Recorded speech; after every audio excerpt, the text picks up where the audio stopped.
Hello, everyone. Welcome to The Reason We Learn. I'm your host, Deb Philman. At The Reason We Learn, we aspire to be part of the solution.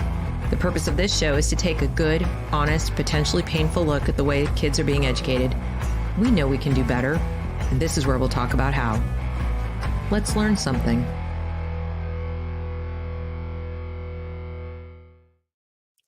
Hi, everyone. Welcome to The Reason We Learn. I'm your host, Deb Philman, and this is a very special show that I have for you today. I'm so glad you're watching. Please take a moment, if you would, to like and share this broadcast with others who would be interested in the topics we're discussing today. We're talking about teacher education. We're talking about project-based learning. And we're talking about building community for teachers. So if that's of interest to you or anyone you know, please go ahead and like and share.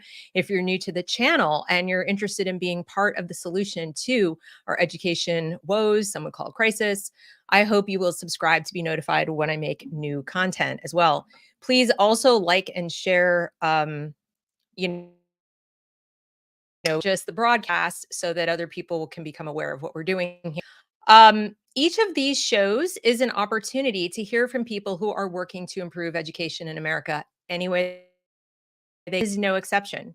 Drew Perkins is the director and co-host of the ThoughtStretchers Podcast. He also helps design and deliver workshops and learning both on-site and virtually for teachers and educators in general. A graduate of Michigan State University with a degree in political science, which he earned in a mere 3 years, I might add. He was against the idea of being a teacher at first. Also growing up in a household of teachers lured him back to teaching, and he got a certificate in secondary social studies.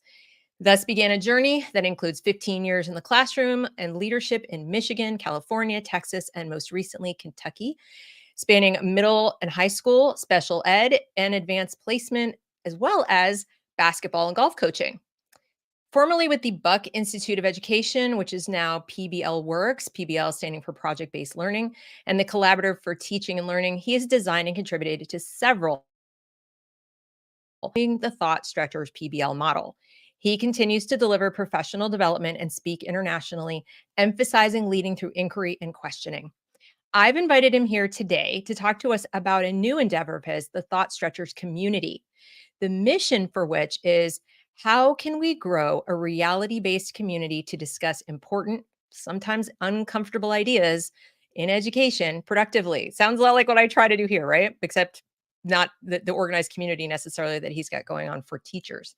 The vision for his community is to advocate for and foster practices of objective pluralism, which we're going to talk about, among educators and with stakeholders and students in order to advance knowledge and best practice.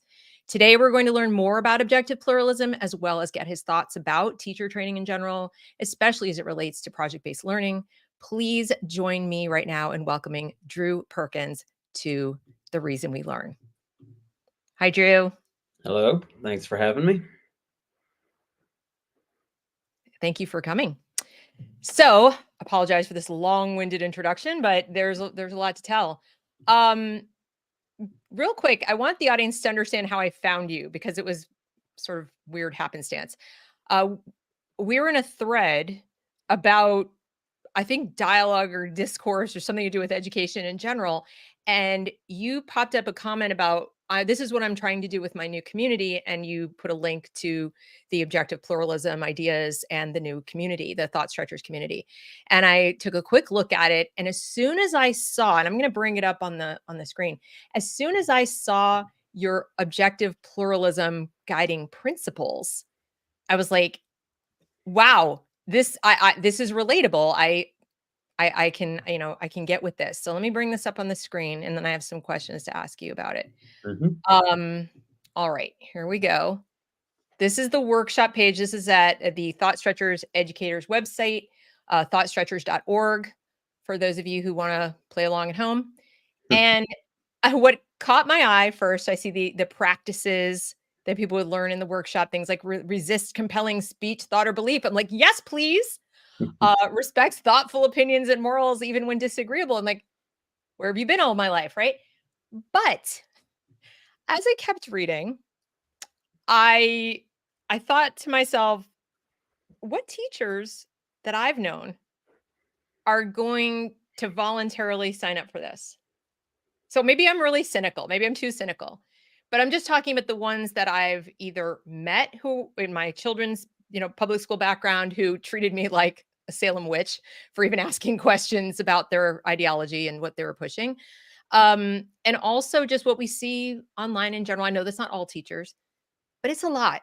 And the younger ones coming out of the teacher colleges tend to be very ideological and agenda driven. So what would you say is your audience for the workshop or the community for that matter? Yeah, well, the community is a little bit of a different audience in some sense, although the objective pluralism and those ideas, I think, are sort of crystallizing ideas and threads. So we do professional development and have done that for a number of years. And as I think we're going to talk about, I talk about as being focused through the lens of inquiry. So inquiry being a really big piece of all the work that we do, and the thought stretch. So that's at wegrowteachers.com. But then this is sort of an extension of that, where the community, as I've been sort of working in this space and talking with people on our podcast. The used to be the TeachThought Podcast because we used to be called TeachThought, and then we were associated with TeachThought, which is still in operation, but we've changed the name to ThoughtStretchers Education, and the podcast is now ThoughtStretchers Podcast. But all that to say, I've talked with so many people, educators, non-educators. I can imagine you kind of get this as well. It's like the opportunity for people to talk to people who are really interesting and smart and have different opinions and ideas. And some of them are researchers, some of them are teachers, some of them are all kinds of people. Greg Lukianoff and Jonathan Haidt, who are big influences on the work that I do. I'll hold this up. John Hattie, who teachers should know, educational researcher. So the thing that I kept hearing, and my guess is since you nodded your head with Jonathan Haidt, you're familiar with the Oh, yes. Heterodox Academy. So the Heterodox Yes. Academy is meant to increase viewpoint diversity in the higher education space. They used to actually have some presence in the K-12, pre-K to 12 space. They've stepped out of that. And as I sort of operate and talk about things in the sort of heterodox space, that message or that sentiment was communicated to me by a number of people, which is we really need a place for people interested in the K-12 space, not just educators, but a whole variety of people in that ecosystem to be able to talk about things and to have a variety of viewpoints and those kinds of things. And so I started thinking about it, and it's been basically a year. Took about a year to kind of really put it all together, and then we of course launched ThoughtStretchers.org, the community itself, in just before the new year. So objective pluralism is the workshop that we do with teachers and schools. And so Okay. your question was, who's the audience? Well, that's a good Yeah. question. I'm going to And go back to that screen just so people can yeah, refresh, their understanding of wait, not that's the I want to find here it is, the workshop. yeah. Whoops, wrong one. Yeah, there it is. There it is. Yeah. So I mean, we're actually working with a school in Texas, doing this kind of work, and the kind of school and the kind of audience that I think will find this valuable are the ones who are trying to, as they said, we're trying to figure out how do we teach with neutrality. That was the term that they used. So to your point, I think it's not something that teachers are going to take individually, very likely, although maybe we'll offer sort of an online thing. It is a challenge. It really is a challenge because most school leaders are looking for workshops that are rooted in pedagogy, whether it's direct and explicit instruction or math, or we do a lot of project-based learning work, differentiated instruction. So those are what they usually spend their money and their time with, and they have a limited amount of both. Time probably being the more scarce of the two, but our goal is to help to offer this and give educators and policymakers, I mean, there's all kinds of groups, I think, and people that I think could benefit from this, but to ones that are really trying to figure out how do we navigate these culture wars issues and spaces. Um, and that's not necessarily pedagogy. It's rooted certainly in lots of curiosity and inquiry. And I know you talk about asking lots of questions, and that's a big piece of it. So, quite honestly, it is a challenge to figure out who. I think a lot of people will say, yes, this makes some sense, but we've also we've got to do, math instruction, PD, that kind of thing. And then you'll have people like me, and I think a lot of people I Mhm. work with, especially on the parent side, who would look at this workshop and practically want to force it Yeah, on yeah, teachers, which I'm not necessarily suggesting. I think sure. people don't do well in a forced situation at any age. Right. And it kind of contradicts what you're about. We don't want forced, compelled speech but they do have to take professional development. And certainly in states now where they have statutes Hmm. that are telling the teachers you must remain neutral. And if they genuinely don't know how, which okay, I'll give some the benefit of the doubt that they are products of an agenda driven education themselves, and so they genuinely don't know how to be objective about things. Maybe they'd be receptive, but there are plenty out there that could be spoilers. That would be a concern for me. So let's say you had a cohort of 20 teachers from a given district. The superintendent said, I really want this. And we've identified these are department heads, let's say. And Hmm. they're going to come in and they're going to do this and they're going to go back and pass this on to their teachers, the ones they supervise. And I would think it might take just one to say this is hate speech, this is whatever. The spin that Hmm. the word objective itself Yep. was listed on that Smithsonian list of like white supremacist stuff. Sure. So that's why I saw this and I immediately see the need. That's why I wanted to talk to you. I'm like, I get it. I perceive a need for this. I think there are some people of good faith that would genuinely want this. I would worry about either the superintendents who are afraid of the activists within their midst, Sure. other teachers who are sort of like, I'd love to do this and actually practice it, but I'm gonna get my butt kicked if I do.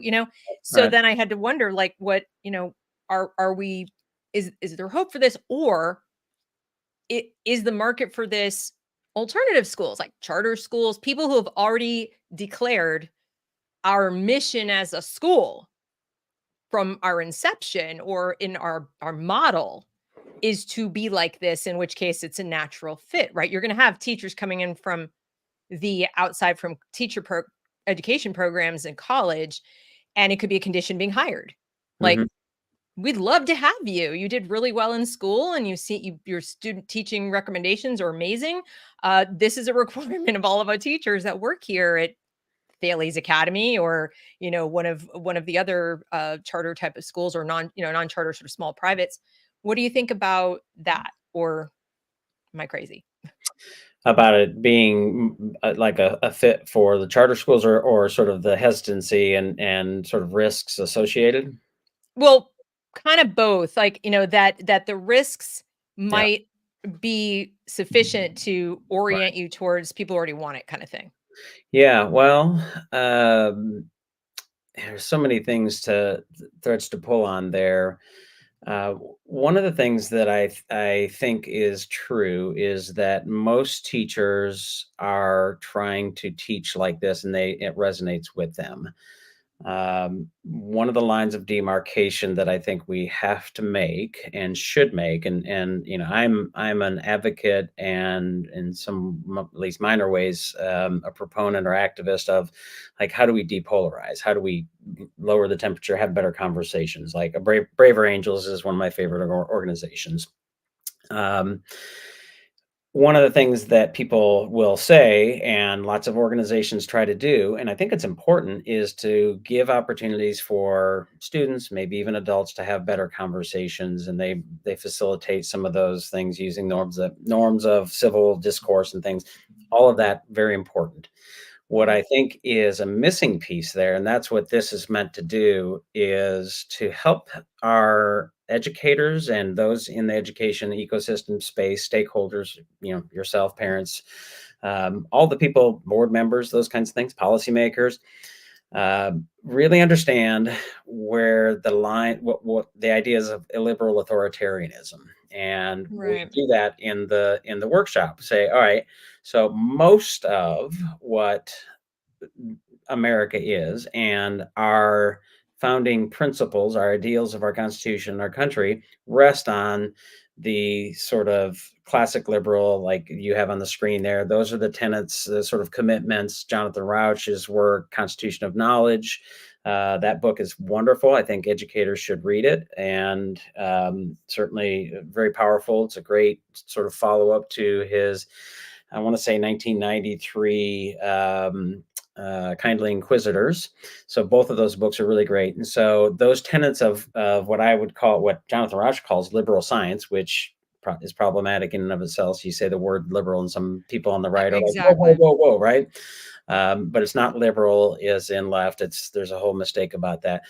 Anyways, kind of understanding most of us, whether we're Democrat or Republican or somewhere in the middle, are generally at least sympathetic, if not maybe even a little unaware of these kinds of principles and the importance of them. Like you wouldn't ask most teachers, most people, are you against viewpoint diversity? And they'd say, absolutely, right? They Right. they generally favor that.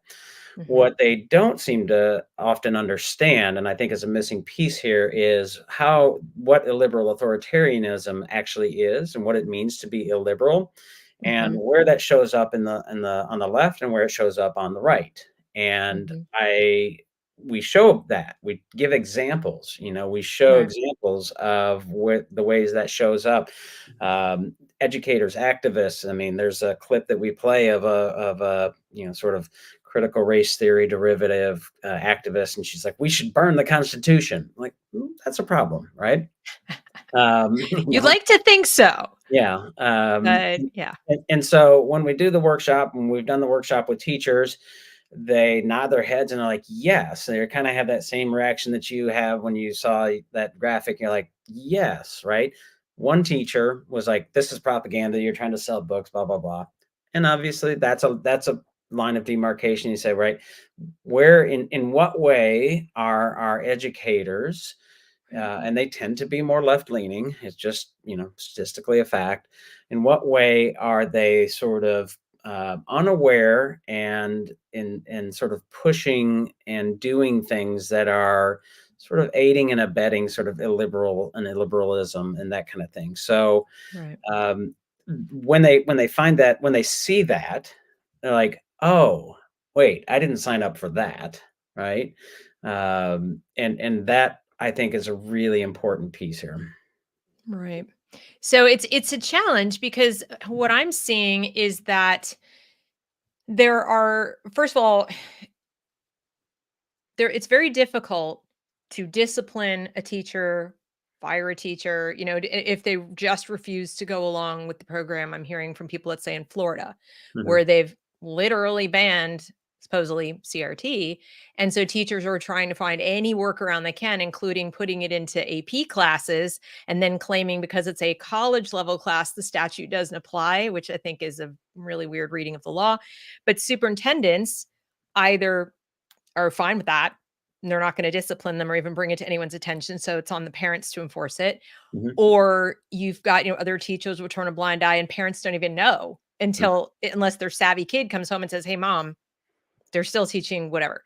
So, the other thing is some of the younger teachers coming in have, it's like you have on your list, avoid, identity, identitarianism and that sort of mhm, thing. And yet, to a certain degree, it seems that some of them are so attached to their beliefs that if you were going through, let's say, showing your video or playing devil's advocate or doing those kinds of things to generate those conversations, they might literally feel attacked. mhm. So, my question for you is, have you ever seen or have you personally been able to rehabilitate anybody at that level? And if yes, how did you do it? If not, what do you suggest to people who are encountering teachers like that in their schools? Yeah, no, I haven't. I mean, like I said, we've just begun this work and sort of launched it in this last year. And the work that we did with the school in Texas, there was one teacher who, definitely reacted. I didn't have any direct conversations that were sort of you're doing this, and I'm triggered or anything like that. All right. But we set that work up by really, so we lay some groundwork and say, you know are you willing to believe you're wrong about something, Yeah, I saw that. Yeah, I should have right? showed that too. And ask them to clarify, like we do what we call a values walk. So on a scale of 1 to 10, 10 being absolutely, I'm willing to change my mind, then you're over here. And if you're not, over here, and asking them to say, all right, so are you, where are you? Why are you a 10? Why are you a 7? Why are you a 1? And let's clarify those kinds of things.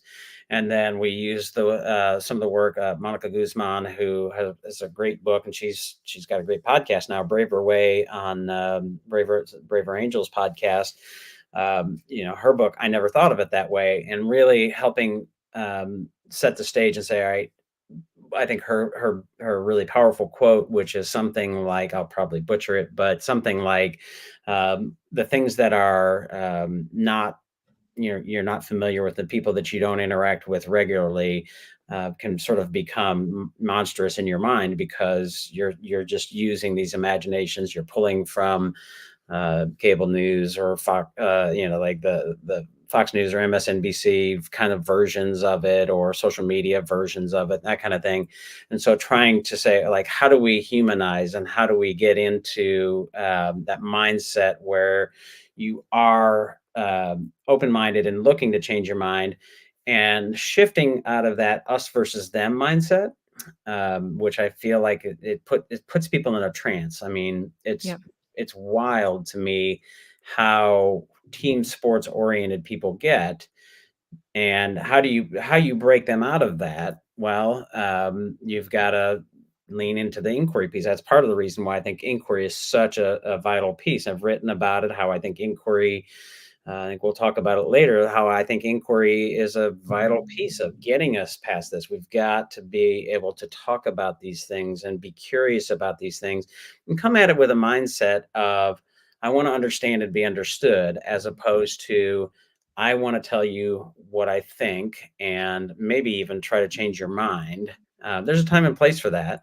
But in a classroom, that objective plurality idea is that there are a number of different ways to look at many of these kinds of issues. There's, perspectives from, I'm not a fan of identitarianism, but we do have identities, and those do bring perspectives with them. So, can we look at things from those different perspectives, and then use that as how we put together and make sense of really important concepts?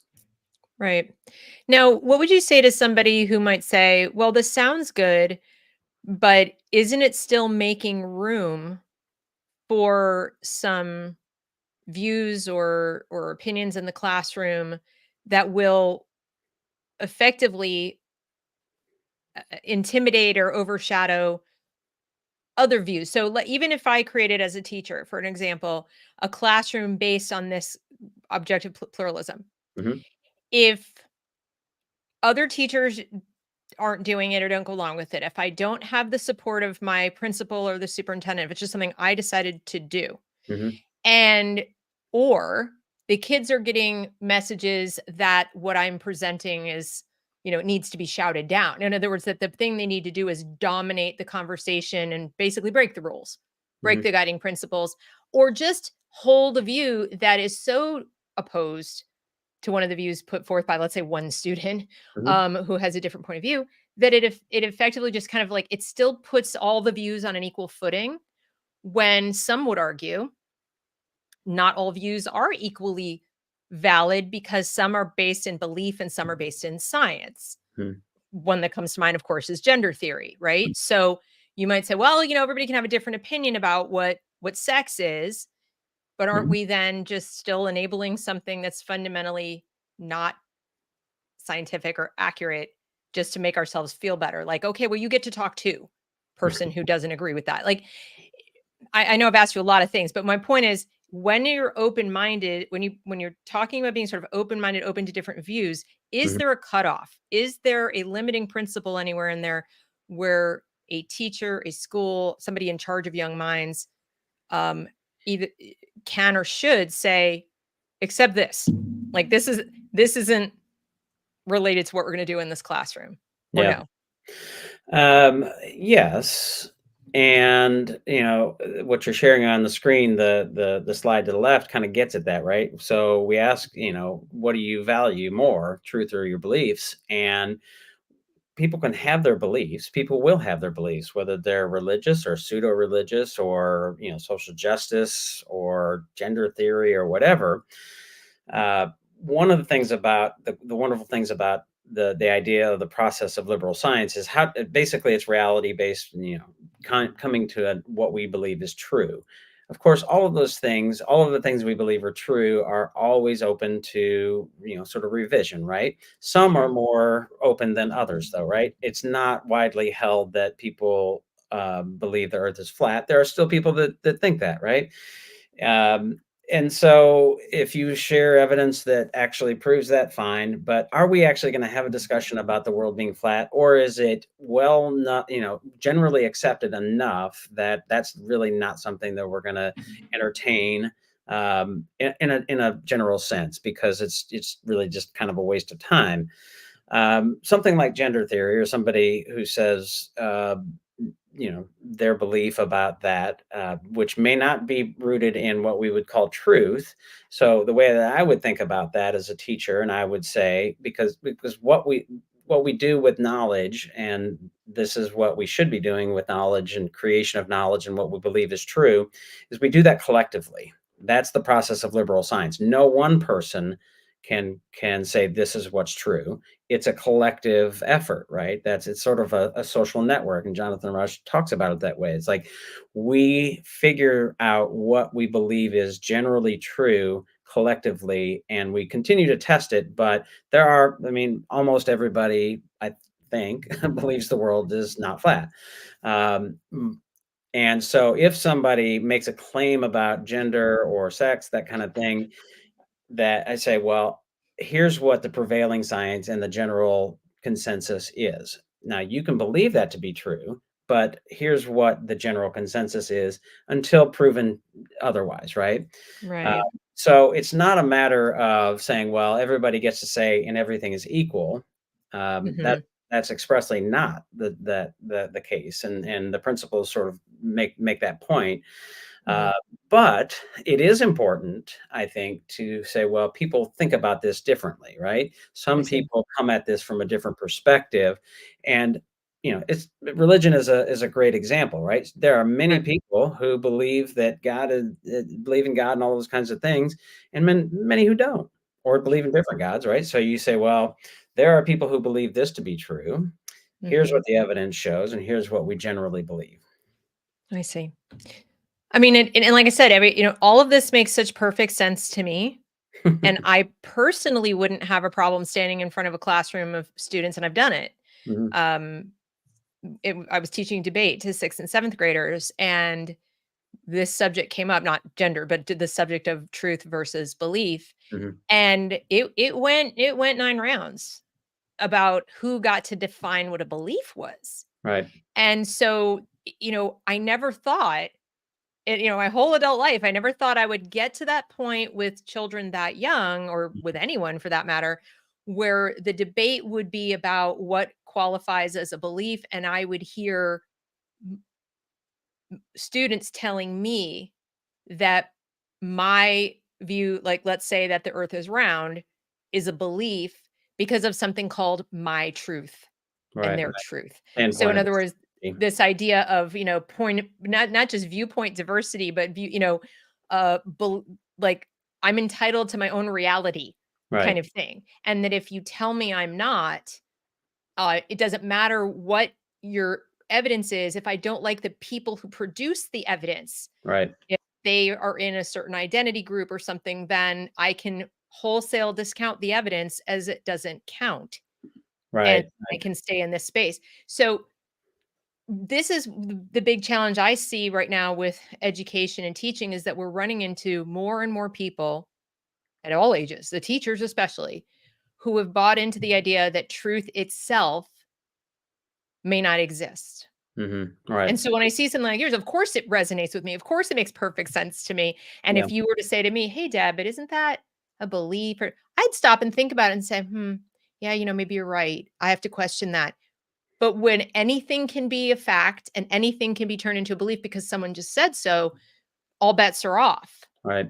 And what do you think we as parents, teachers, citizens, whatever, can do about that? Like, where would we start to dismantle that? We're on shifting sands, it feels like. Yeah. Oh, you used a trigger word, dismantle. Um, Well, I don't know what else to do. I mean, yeah. it's now its own house of cards. Right. It's gonna come falling down because there's nothing underneath it. But I think Well, we do need to take care of how we do it.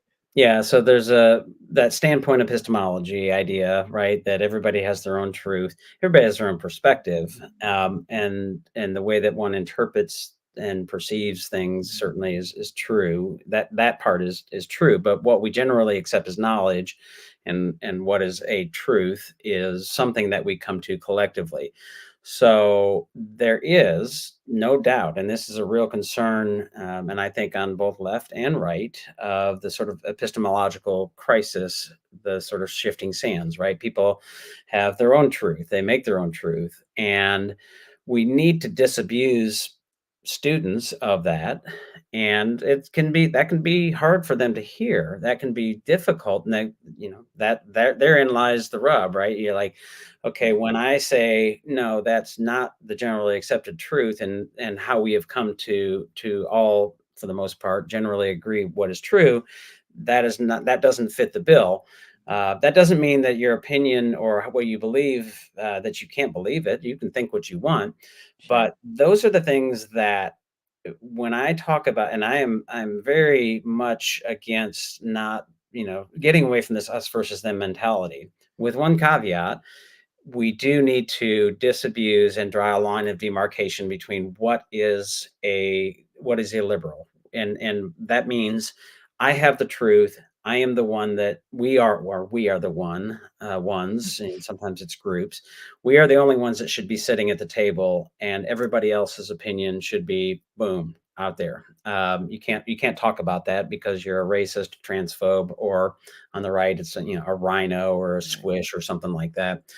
Right. So that concept of drawing that line of demarcation, which doesn't mean that we castigate those people and say they're bad people. Um, we say that doesn't fit with the idea of liberal science. You know, getting back to some of the things, the idea of introducing ideas into the classroom.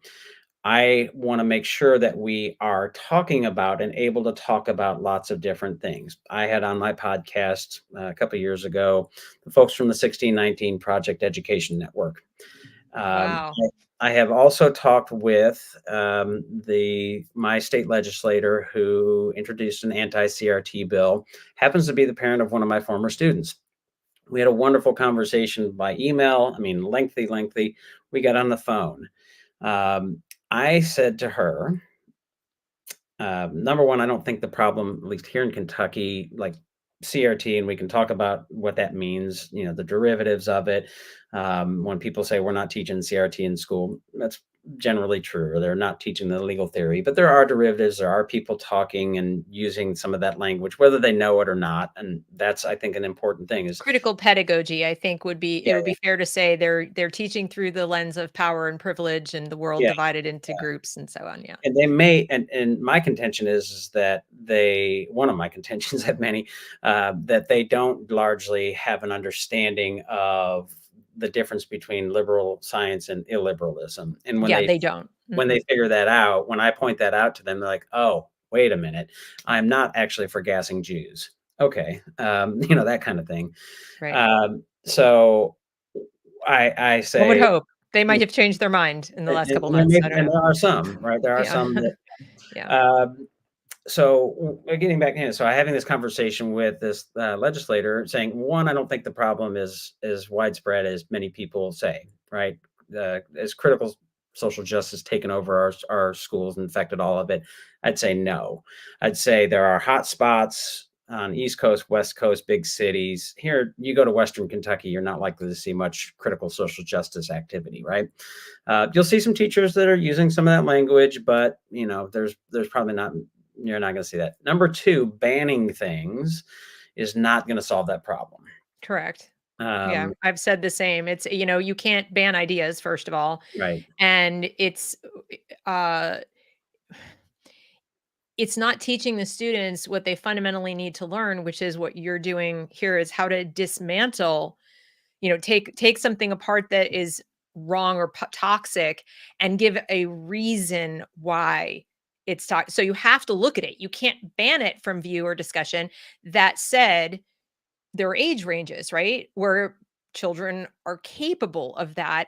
And Yeah. I just think that we because of well, I would argue it's partly the standards-based versus knowledge-based curriculum, Common Core, things of that nature, where teacher education programs at the college level have gotten away from even Piaget, Mhm. what's developmentally appropriate, Mhm. and they're talking to 6-year-olds and 7-year-olds about concepts they could not possibly understand. They're much too high in order of thinking, and they don't have enough knowledge to ask those questions.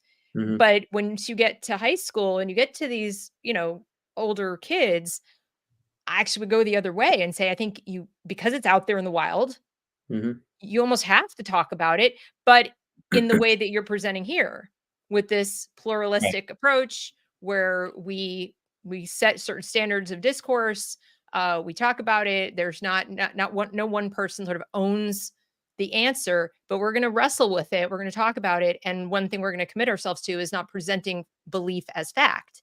Other Right. than that, I just think banning, first of all, I don't think it works. I think the next person you get elected, they're just going to undo the ban. But even if you didn't do that, you can't ban ideas. It's just going to find its way in sneakily, and then you can't deal with it. So Right. I'm not a fan. And it's illiberal, which is what we're There's saying that too. Yeah. that they are doing. So we're going to do it too. And Yeah. so the third thing that I shared with this legislator was kind of to your point. So if I was teaching government or high school, U.S. history, which I did, I would very likely say, let's consider the central question of the 1619 project. Not because that I agree with it. I don't agree with it at all. But it's a heck of a question, and could really be a powerful way to start a really wonderful unit about the founding of the country and all the dynamics that go with it. Talking about the racism and slavery in ways that are full throated, and the ways in which most Hmm. Americans would want us to talk about it. And I said to her, I said, if that were the case, what would happen? Would I be in violation of your bill? And she said, actually, it would be. And I take your point. She actually asked me to write draft legislation to replace it and do it better. That bill never made it to the floor. There was another bill that made it and got passed, blah, blah, blah. Yeah. But that objective pluralism, it's not that we're saying, oh, we want to make sure that the 1619 project question is introduced. That's not it at all. It's that a teacher can use and should use a variety of different things and tools. One of those being, well, let's talk about that, right? I used to teach psychology, and we would talk about gender and sex. This was back before it became a big culture war issue. I would probably get in trouble now. But challenge some of those assumptions and challenge some of those things and say, well, what do you think about this?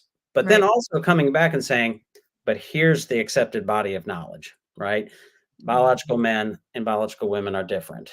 And therein, you can believe that, I know somebody put in the comments here that men can actually become women, in name maybe, but biologically they are not the same. Right. And the knowledge that we have and we have generated as a society and science has generated says this. And so using those sort of tensions in a way that get students, I mean, the question formulation technique is something we use in our workshops and we advocate for. And basically, it's a statement or a prompt or something that generates questions from students, or in our workshops, teachers.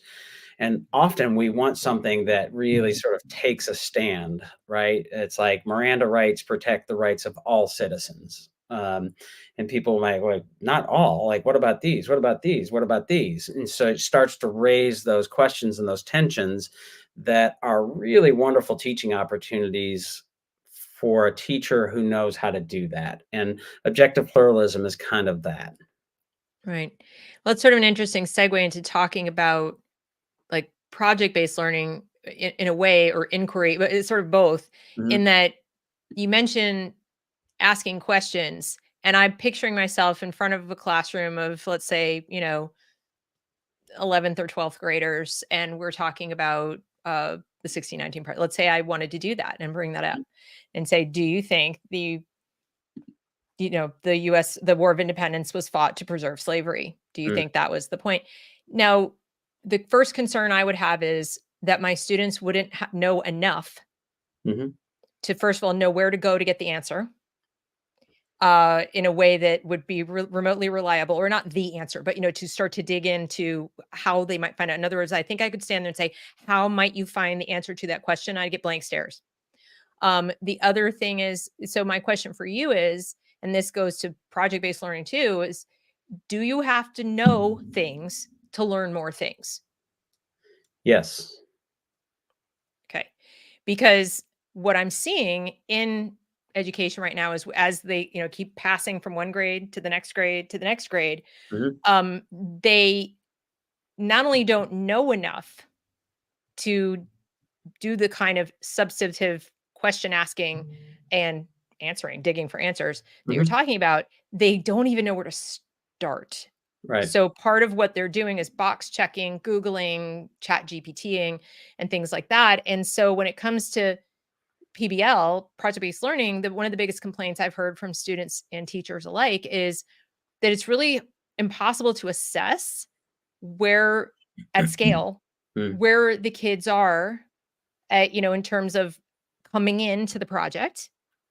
I can't, it's hard for me to assess what they know and what they don't know, because things have degraded.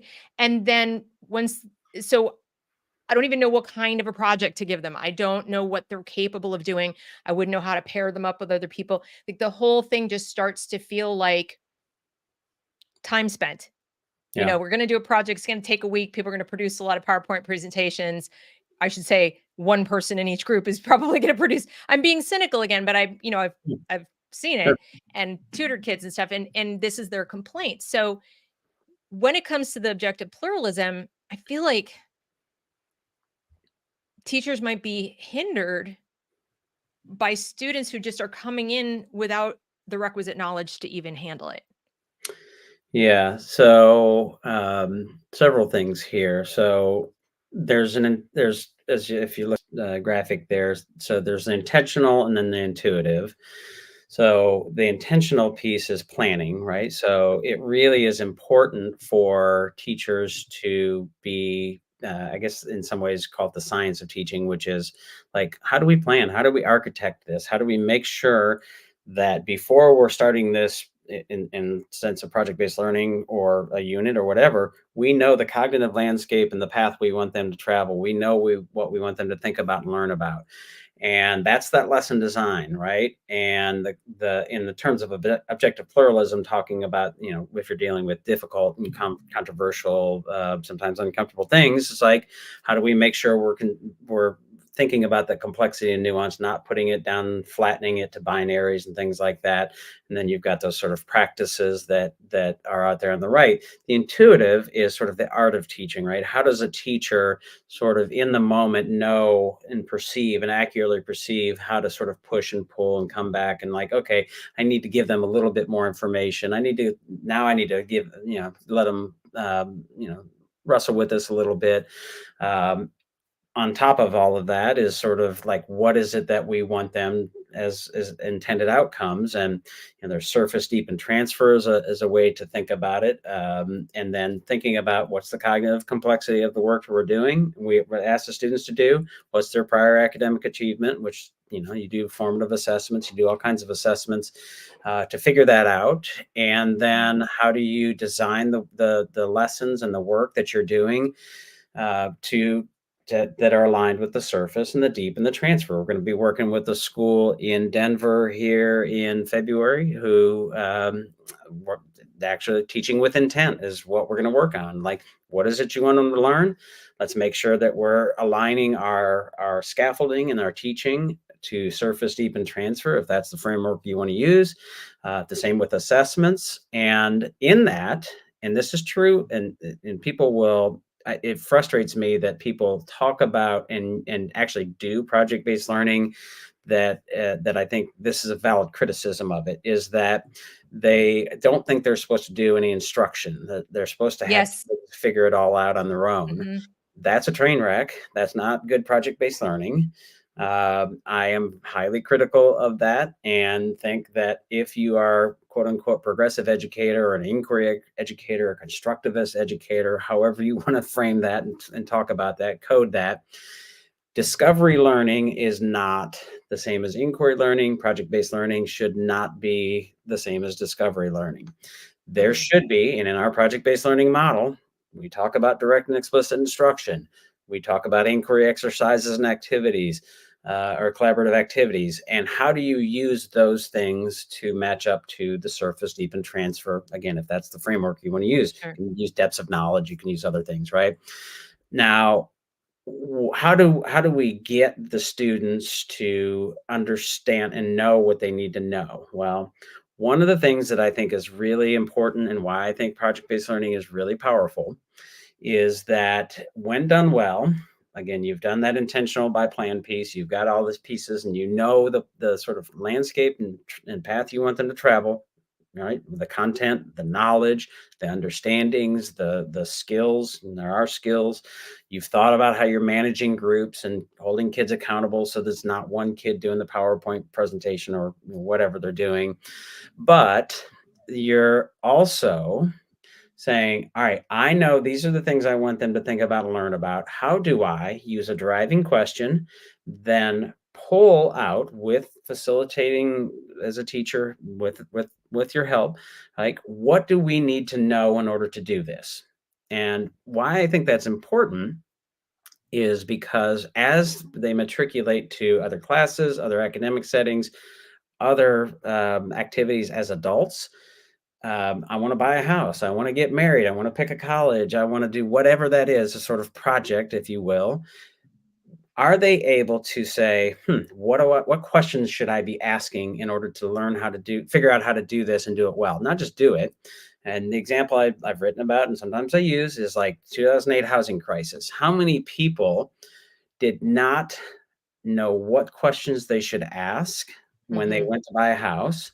Right. And instead, they were told all the answers, right? Here's the answers. Here's the knowledge, right? You can do this. You can buy it with this. You don't need any income, whatever.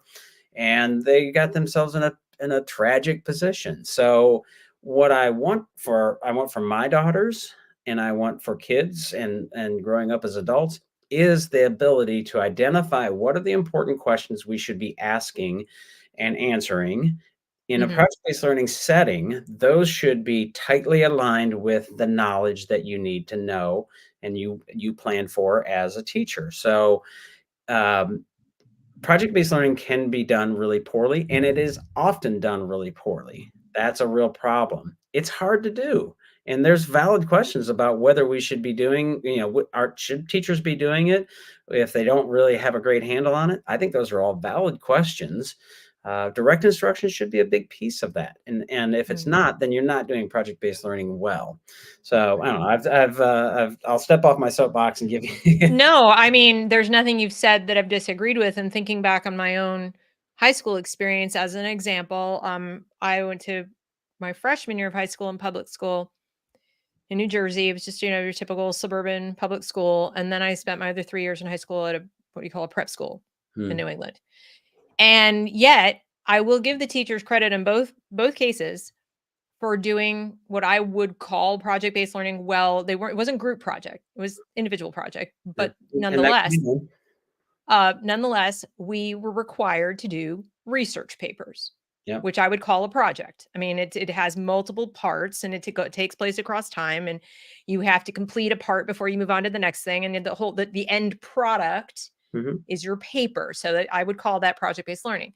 And I am so grateful that I had those opportunities, because I learned it with all the talk about plagiarism, right? I mean, Mm. how many Gen Xers are like the bibliography, and Duplicative, footnotes? We duplicative learned text. ex- exactly, but we learned, ninth grade. I'm sitting there, and every step of the way, the reason I thought it was so well done now in retrospect, at the time I didn't know, but was that the teacher took each step apart, did exactly what you said. You're going to need to come up with your topic. And he gave us sort of a narrow range of something to do with European history within, let's take my freshman project within this time period. It was like a very narrow thing. Pick a topic that interests you and then get it approved. And you Hmm. had to write what your essential question was going to be, Yep. turn it in, and then he could say no. I mean, he would ask questions like, what are you going to need to find out to get the answer? Do you think that's a bit broad for a project that takes place across a month? Things like that, and really pushed Hmm. hard. Hmm. And then, of course, you had to do your research and turn in your note cards. And he would check the note cards to see if your quality of research was decent. So there was accountability through every step. So you were not only learning those skills, but it was following, as you pointed out, that intentional plan. Hmm. And I could see him using that intuitive sense to give a little extra help to some kids who are struggling. And for those of us who are picking up on it right away, to just be like, you're good, keep going, Yep. and so on. We also got to be graded individually and everything. I thought was really valuable. And that continued on through my next 3 years. So doing a research project, no problem for Deb. But what I am seeing are teachers who lack the skills that they would need to instruct to do those things, Sure. in part because they either didn't have to do it themselves in school. I'm talking about teachers, let's say under the age of 35, Mm. who didn't have to do those kinds of research projects, or they're post-internet age Googlers, and so they never did it themselves. They didn't even do it in their grad school programs. Now they've got to direct instruct it to somebody else, and they're starting, like the blind leading the blind, so to speak. So I wonder, do you can we have teachers we don't know for certain know how to do the things they're asking the students to do project-based learning? Well, I did. First of all, I think it's important to distinguish between projects and project-based learning. And one of the ways that we distinguish is that it has that feature of how do we develop that need to know list, which in most cases is aligned with the content that the teacher like they've planned. This is the stuff that should show up on the need to know list, and then there's an authentic audience or some level of authenticity, because what that does is then helps you as it gets you away from some of the assessment. We call it meaningful assessment and craftsmanship. So how do we know if our work is good? Well, does it meet the needs of the audience? Well, now we need to know who's our audience, what are their needs, how do we meet them, have we met them? If we haven't met them, then why not? And all of that iterative kind of process. And so that I think is an important distinction. um, yeah. So your question, do we have if teachers are not haven't done this kind of thing? Yeah, it's a learning curve. No doubt it's a learning curve. And when we work with schools, we try to say, I emphasize, let's start small, right? People think about projects and project-based learning as being like this big moonshot kind of multi-week thing, and it definitely can be and often Sure. is, but it doesn't have to be. It actually could be an hour long kind of thing. And essentially, I could say, Deb, let's figure out what are the five best places or most best places that somebody should visit in your hometown. How can, and our driving question might be something like, how can we create a list for tourists coming to our town, places to visit, top five things, right? Now, my guess is you could come up with five things pretty quickly, but you would need to know who that person is. Is it me? Is it my 16-year-old daughter? Those kinds of things, because that would determine which of those Right. things, obviously different activities and things like that. And you could come up with that list and go through some process, and share it, and maybe create something that was, if you want to create something for a website, you could just write it down. I mean, it doesn't have to be something construction paper or crayons and Right. things like that.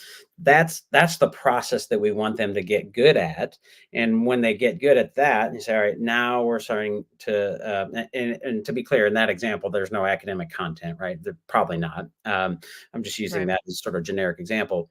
Now let's take that and get bigger. Let's scale it up and say, all right, how do we incorporate, if we want to? It doesn't necessarily have to be. Let's take that and now add some groups and some more complexity and some moving parts, because we don't want, I'd say this often in our workshops, like, don't commit yourself to a moonshot. You've got a 6-week project that you're so excited about, and you get into it and it's an absolute train wreck. Kids hate it. You're thinking, how do I get out of this? I'm too deep into it. Kids aren't learning. They're not, developing the knowledge. There's all kinds of problems. So you've got a real problem. So start small and then build. But to your point, I think there is a real sort of crisis of what I would say sort of inquiry skills and being able to engage in that. One of the things that I hypothesize about, I wish I had the resources to do a study on this, but in 1983, A Nation at Risk was published. And what I say is that it very likely affected our education system, well, definitely has affected our education system for decades in this important way. It incentivized what I would call a culture of achievement. Well, culture, who doesn't want achievement, right? It's I more would like say, box checking right. Well, and it's real achievement. high stakes Yeah. accountability, Yeah. it's tests and answers and all of those kinds of things, and disincentivize what I would say is a culture of teaching and learning, where teachers are able to, and in some ways incentivized to, depending, I mean, this isn't appropriate for every class necessarily to talk about big concepts and issues and things like that. But there are, I mean, the kind of teaching that helps students and turn into adults who are able to hear and be curious about all these different kinds of ideas and think, huh, I haven't thought of Yeah. it that way. That's really interesting. That has been disincentivized over decades. No Child Left Behind, all those kinds of legislative kinds of things, and that I think was set in motion by No Child or by A Nation at Risk. And so now we have decades of adults who were children that didn't get an opportunity to experience that. And it doesn't mean that our teachers are not as capable.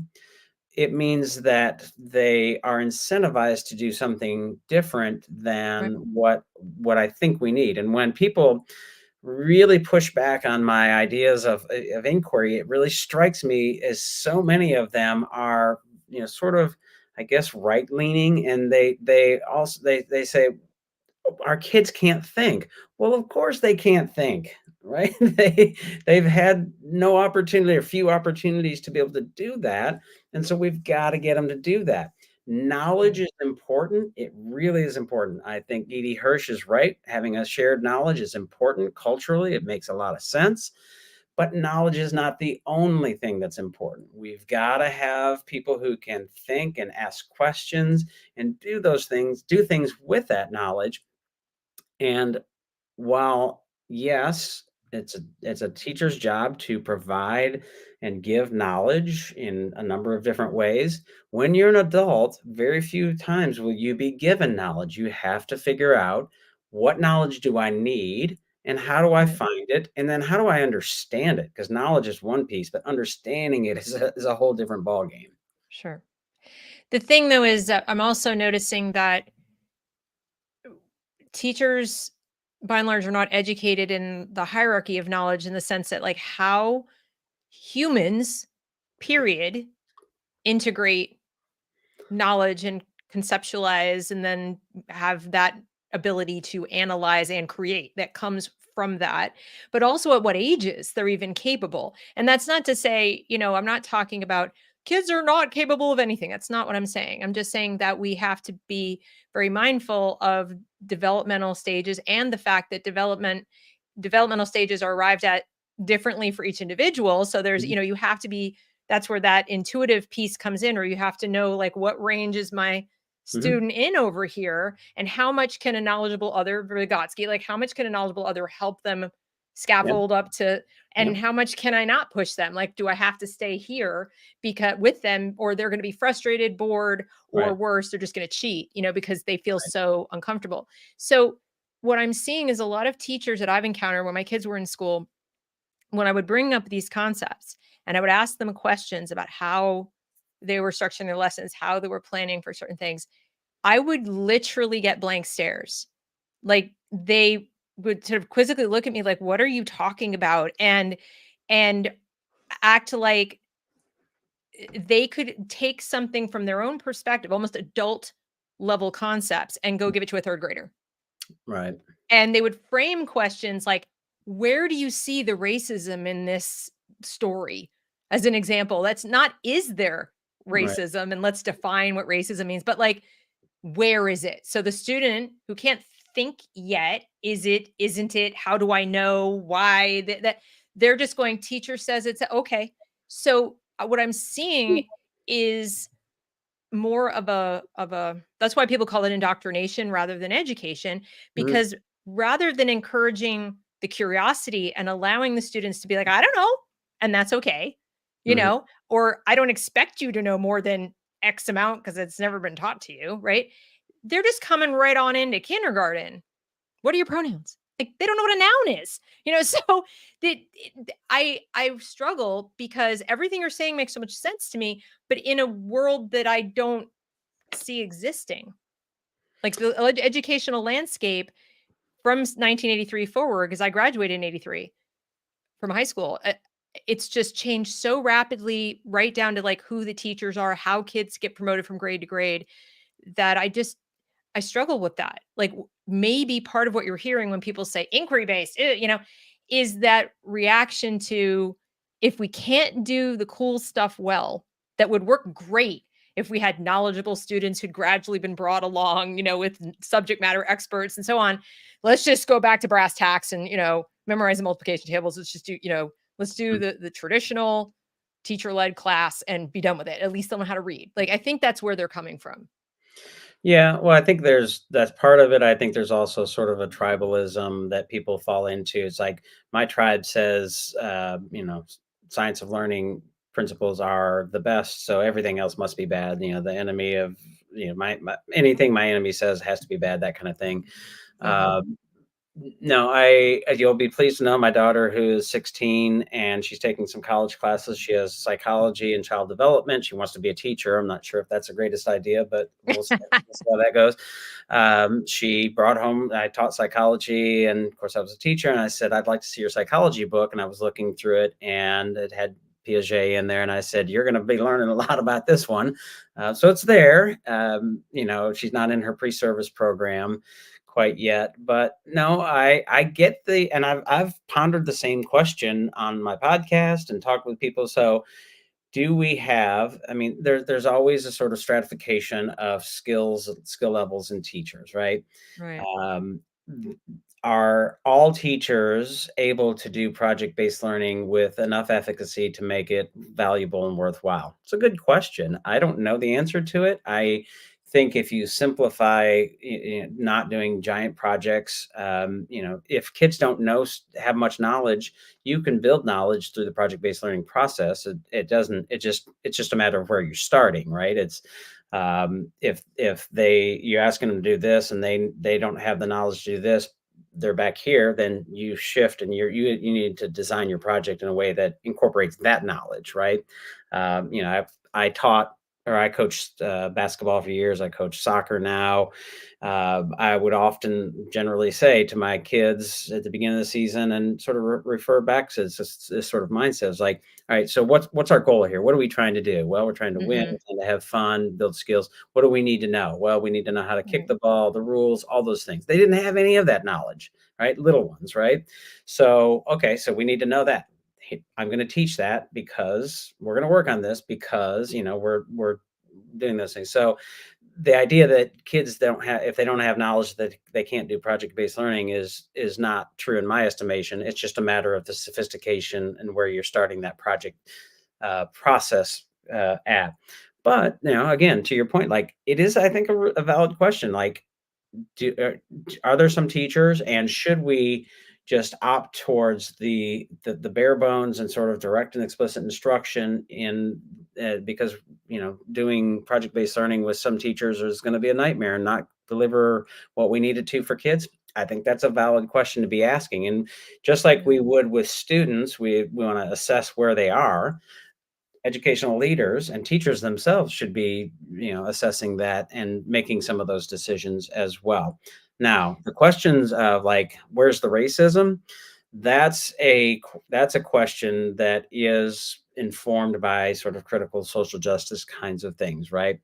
Um, I'm fairly critical of the claims that it's infected all of our schools, but I do, and I have seen it. I have seen evidence of it. I've worked with teachers. I worked with a group of teachers in California. We was online during COVID, and they were reading Paulo Freire's Pedagogy of the Oppressed. They pulled it up.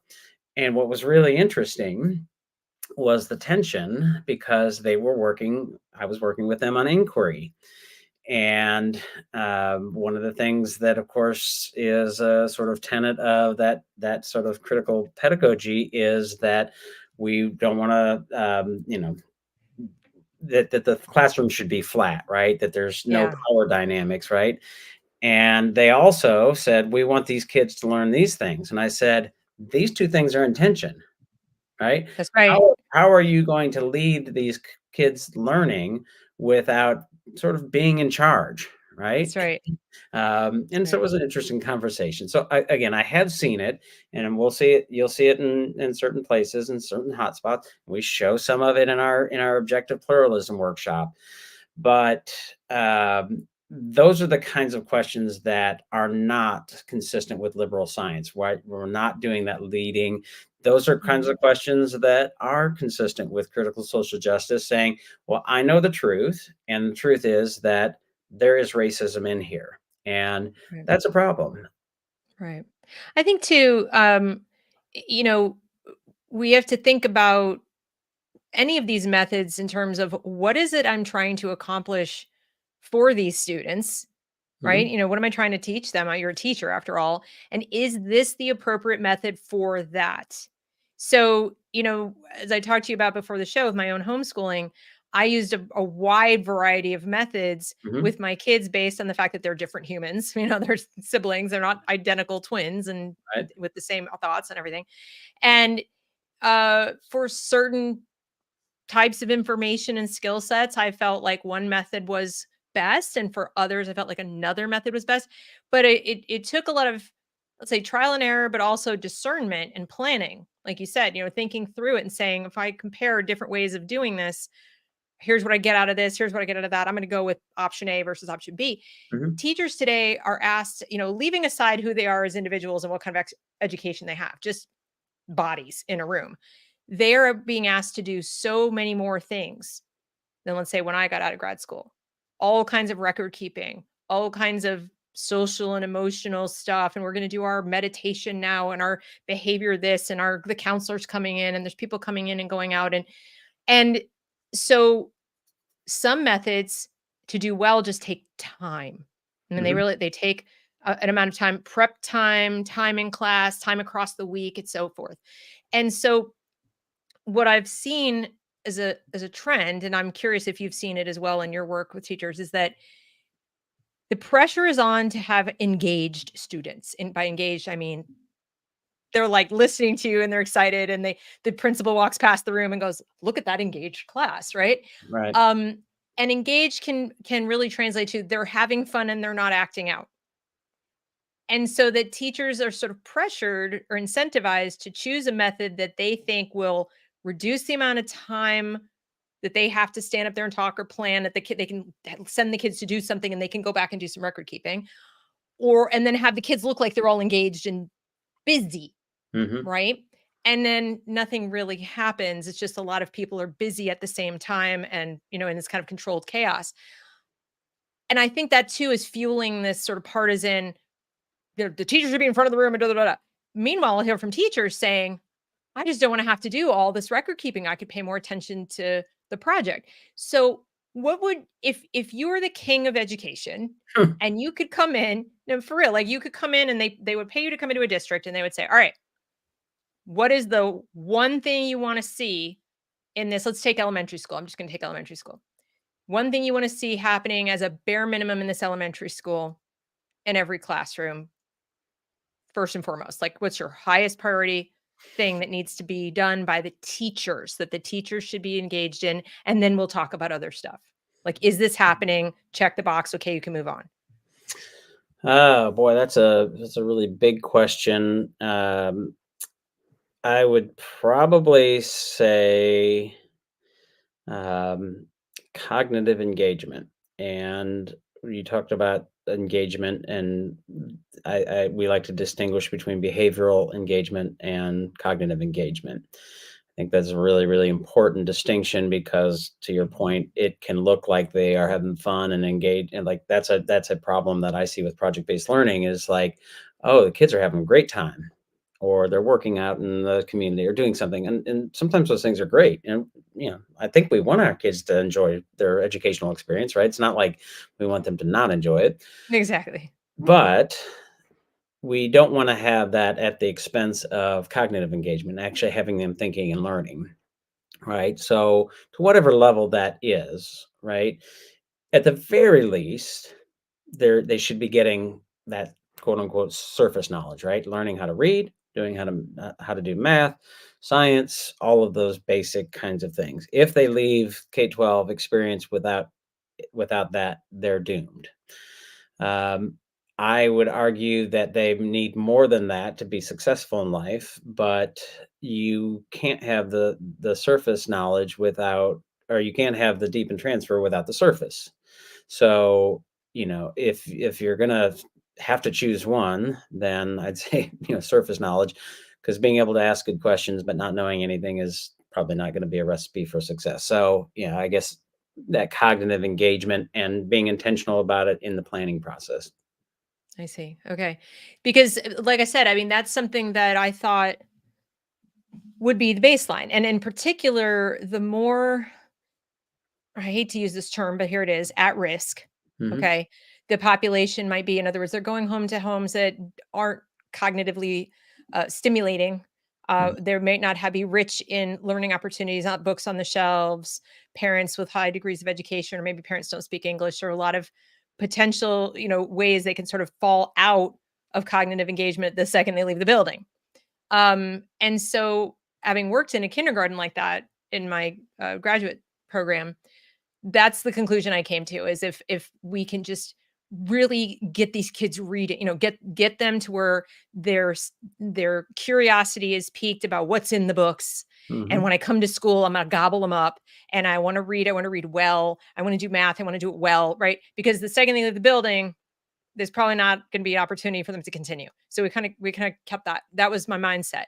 And then I felt like, well, if you can make it to fifth grade with that being the consistent flow of your day, and you just keep building on that and building on that, you're going to read harder books. If you're pushed to read a little bit harder books, do a little harder math. So getting into middle school and upwards, I felt like that would be, now the kids coming in with the requisite knowledge, that we can get a little more creative with the how, right? Then necessarily be, we're going to read this book, or you do these math problems or worksheets or whatever. And we can start playing and building and doing other activities, project-based, inquiry-based learning, because they've got a baseline where they're reasonably proficient at those things and then come in and learn.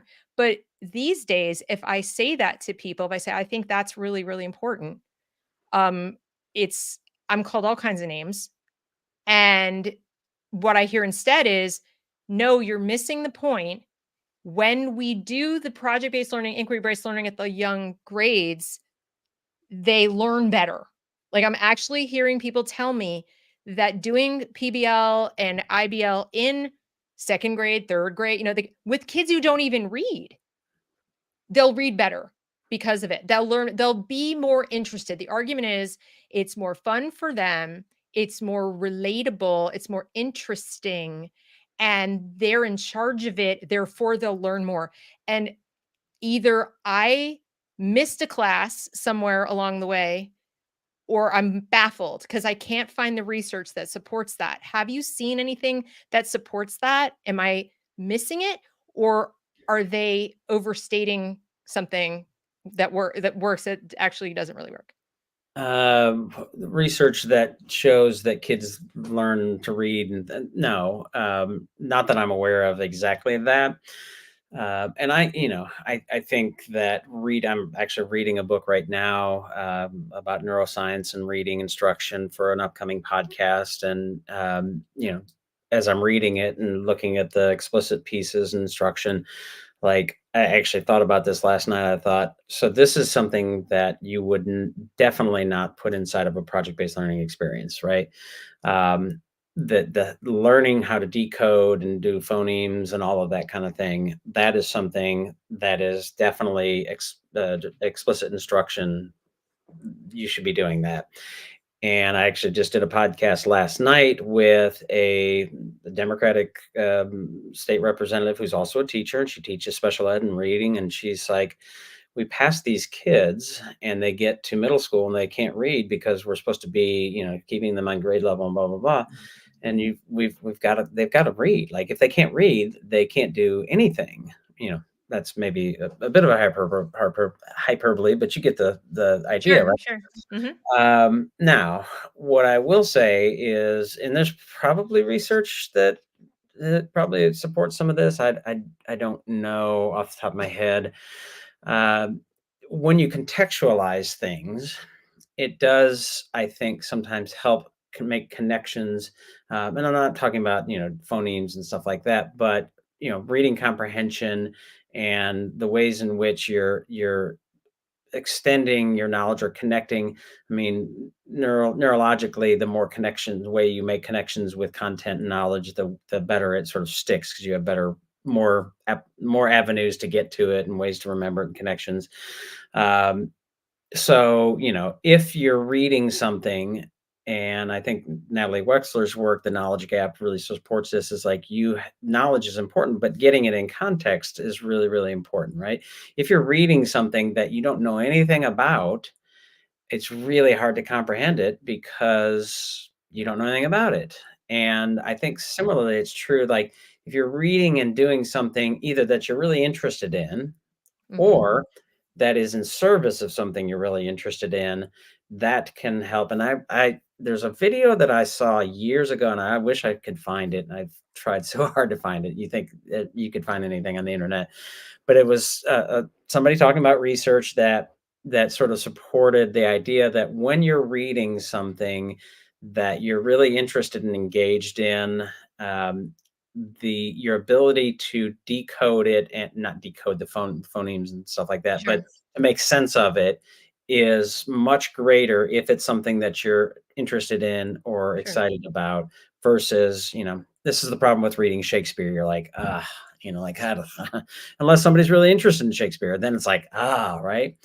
Yeah. Same thing with math or something like that, right? So we did a project when my daughter was in fifth grade. I collaborated with her teacher.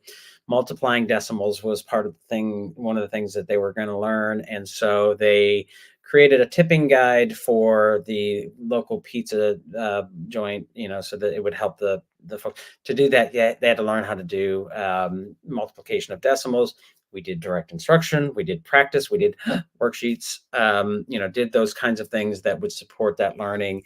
And so putting it in a context, which project-based learning can do, I think has some benefits. And I think there's probably some research. Again, I don't have it off the top of my head. Yeah. No, I mean, I was, what I'm saying is that they were literally saying that you could teach the how to read through Yeah. that. So, for example, like with big books, we did that even when I was teaching. It's like, let's make a big book version of the picture book. And while I think it certainly helped with writing, because they had to write, the words and copy, and there was some artwork which worked on fine motor skills as first grade. But I don't believe it helped them with the reading anymore, let's say, there were other benefits to the project, but I don't know that it really, the idea was they'd be more bought in to learning to read that book because they made a big book version of it. Mm. And I tended to see the same 5 kids who were reading the small book version of it, reading the big book version of it, because the other kids who needed help with phonics needed help with phonics, and that it just wasn't going to work on its own. So great project, fun project. Luckily, didn't take up a lot of time, but in and of itself, I wasn't really seeing a dramatic improvement with my kids who were struggling. So that's why I asked, because people are saying there's a direct line, and I Mm. missed that research. People say all kinds of things. Yeah, but isn't that the thing though? And say, I think what's happening is, and this is why I think you're, bringing it full circle. I think your community is going to be really good. Hopefully conversations like this can happen inside that community where somebody can say, well, here, I tried this Mhm. and here's what I learned about it. And, this is why I disagree. Da, da, da. And maybe, people can learn from each other and become better teachers, at least individually. Yeah. Where I get stuck is that we're still operating in a system, and the system being so large and so centralized in terms of its management, control, spending, all the things, hiring, firing, makes it very difficult for people committed to what you're doing here to actualize it. Mhm. So in other words, even if you had, let's say, 500 members from like all over the country, and they were in this, they were learning from each other, they went back to their classrooms, and they're like, oh, I learned this cool thing, I want to try. They may work great, like you said, in Western Kentucky or something. They might be like, no problem, slide on into class and start doing it, and everything's great. You're in California, and it might be a whole other thing. And so the system itself seems to reward and incentivize things that directly fight against you. So I applaud you. I think what you're doing is great. I think it's certainly, we need it. I mean, teachers need it. Think parents would look at this, like I said, and almost want to get their governor to force the teachers to go through the workshop. But I think where the frustration is going to come in is in the, it's hard to do this level of thinking inside of a system. What do you say to that? How can people individually find ways to act on these ideas and still function in that system? Any suggestions? I mean, you've worked in the system, so maybe you have some ideas. Yeah, well, individually, I would say, get the buy Jonathan Rauch's books, Constitution of Knowledge and Kindly Inquisitors, and apply them. And what I have found is that, and I think is true, is if you apply those things in a way that is non-tribal, non-partisan, non-ideological, that it's really, really hard for anybody who is critical social justice or whatever, they don't have much legs to stand on. Not saying that right, but so using, being confident in those principles and applying them so individually. I think that sort of pushing this to scaling it up is something that we definitely would like to do. And the work that it's going to be it would be a massive challenge, right, for some of the reasons that you articulated. I mean, we've even sort of, if you talk about dreaming big, talking about certifying schools or something, some sort of badge of like, yes, they get the idea of objective pluralism and liberal science, and they're committed to it, which would mean that their board members understand it, their teachers understand it, their leadership Right. understands it, their community understands it. And so when somebody comes to, whether it's the board meeting or tries to introduce curriculum that is illiberal and authoritarian, they push back and they say, we value a variety of opinions and diversity, but we have a sort of set of knowledge that we have accepted. And so we're going to engage in those ideas of objective pluralism. And, when we work with teachers, and then I worked with a board of trustees for that school, the response was, we need to do this. We need to scale this up. This should be everywhere. And like, yeah, right. The community Well, is that's why I suggested, I was like, well, maybe a lot of the charter schools are opening, or micro schools, or different, smaller alternative schools that are coming into being. this would be a good way, because now that there seems to be a backlash, for lack of a better word, Yeah, it's starting against, let's to, say, yeah. DEI and Mhm. things of that nature. I think people are looking for a badge or something that says this school is okay. Like this one, the teachers who come and work here have to be trained in this. They're going to be held accountable for it. I'm curious to know from you how a superintendent or principal might do that, but let me keep going.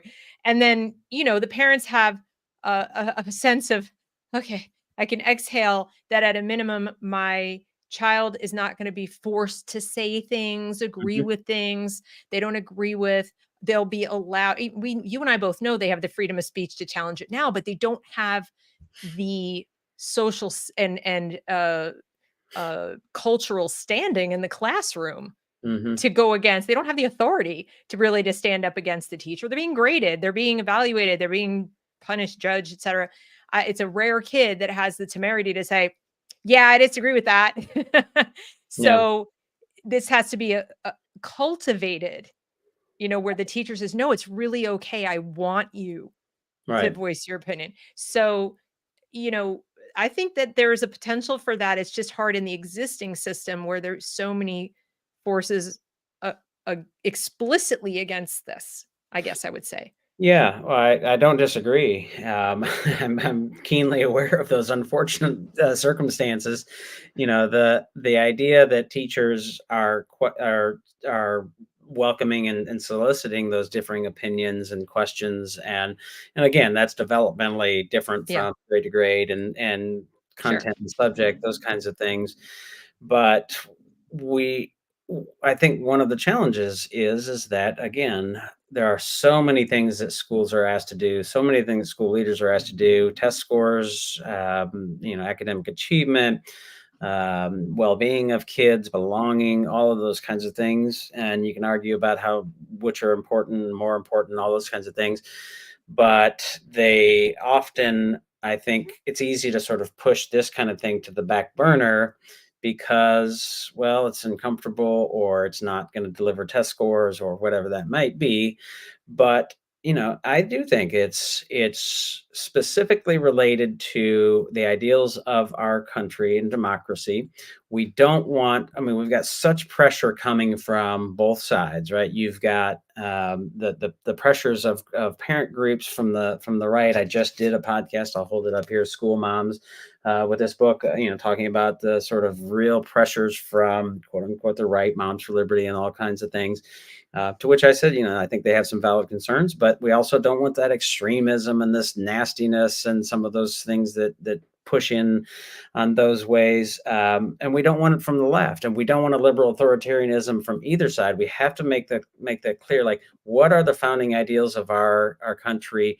Those rest heavily on liberal science Right. and classic liberalism.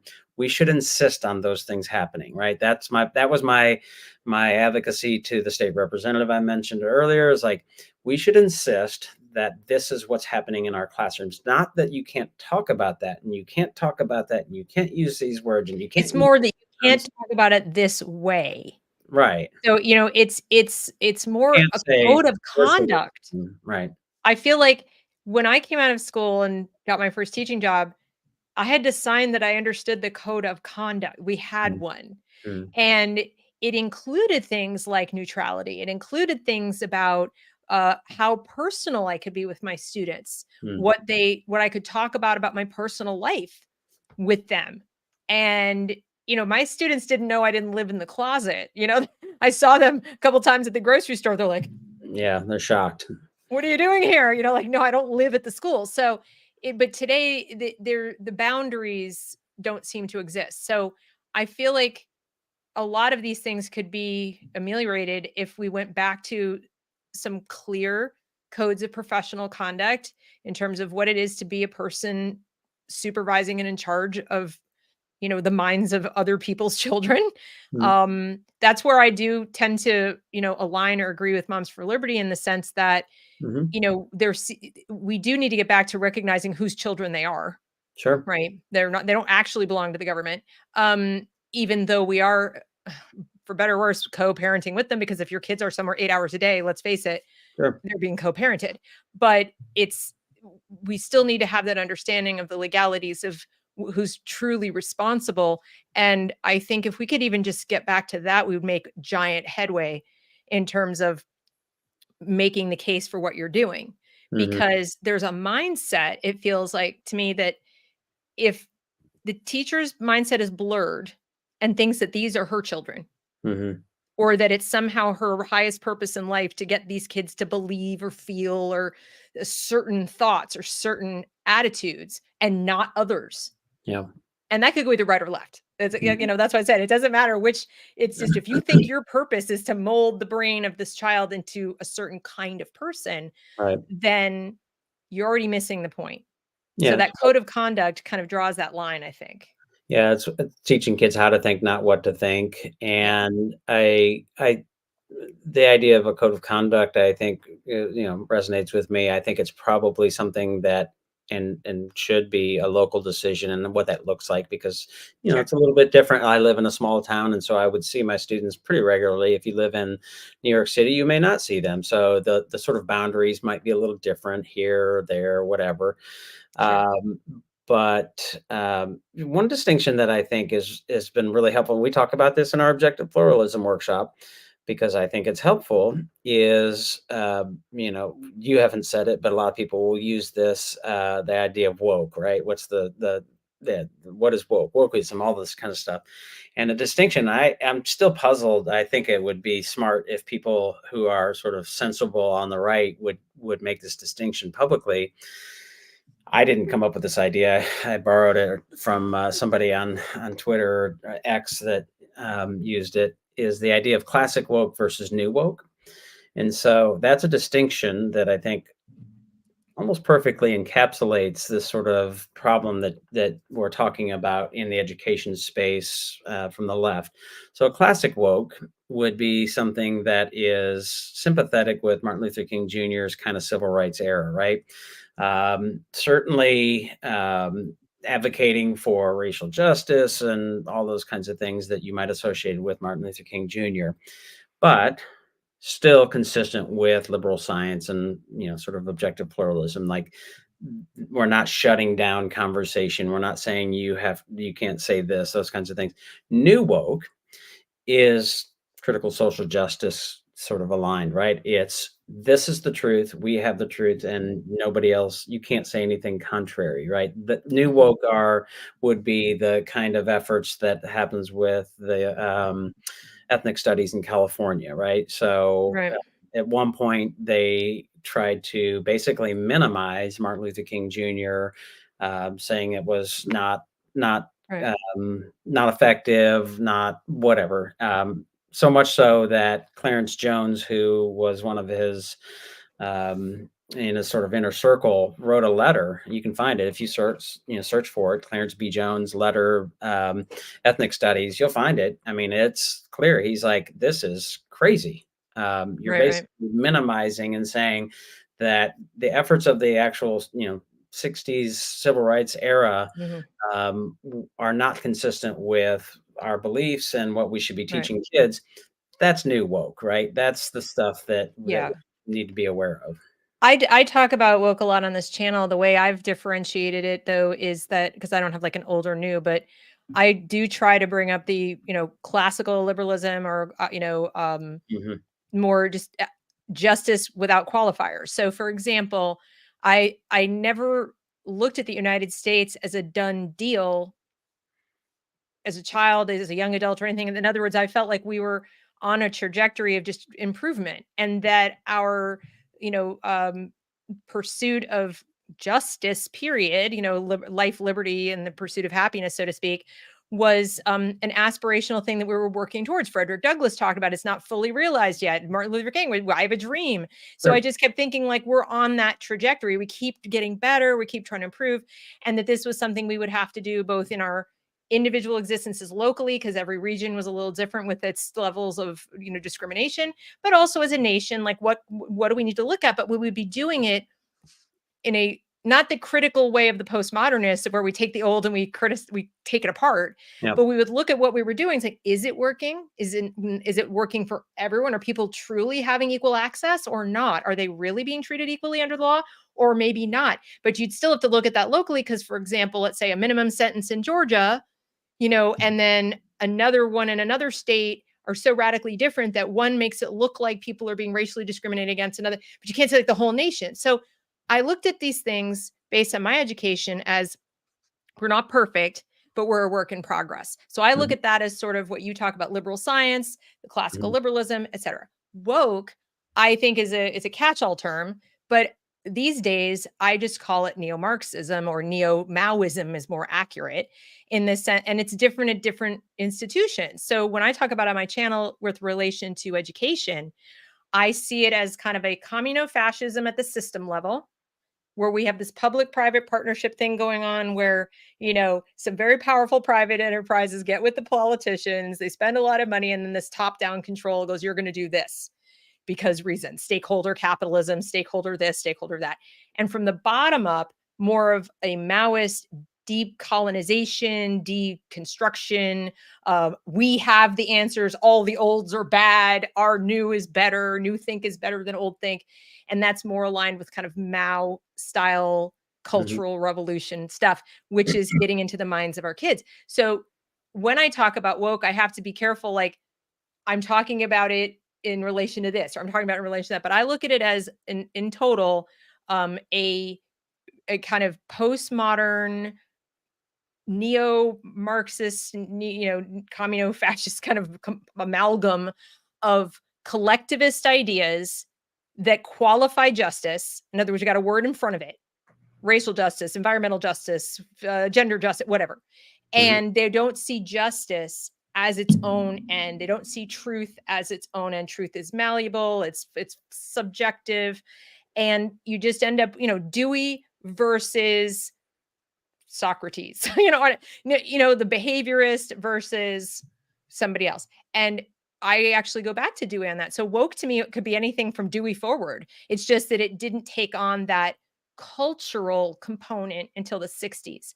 That's what I talk about on my channel anyway. So when people start saying this is woke, that is woke, um, yeah, you have to look at the source. But if I ever say it, that's what I'm talking about, is in that sense. Because, and if that's new woke, then that's new. I mean, that's kind of how I look at it. But I would love to reclaim liberal and reclaim it as classical liberalism, Sure. because that's what it was, not leftism, not Marxism, but this idea that, and when people say, well, what's the difference between that and conservatism?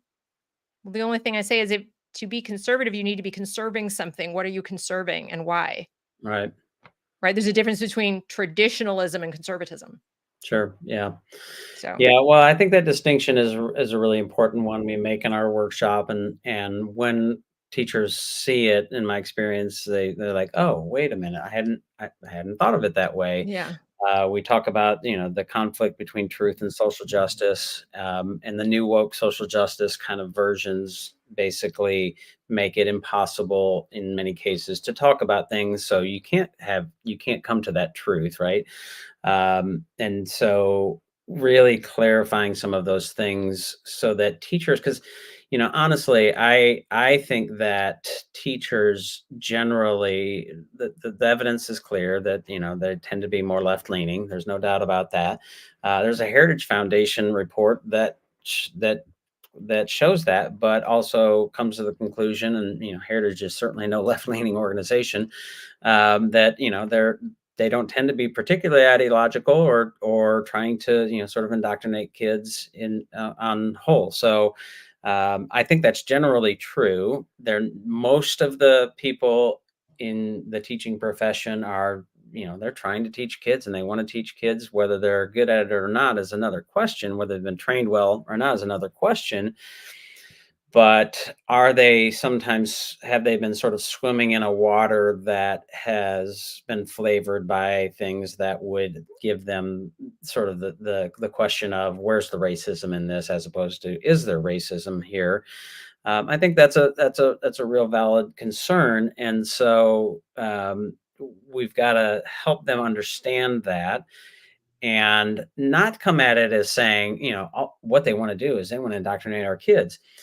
I honestly think most of them don't have any intention on indoctrinating, but they're just really not aware of those distinctions that I've talked about here and we've talked Mhm. about.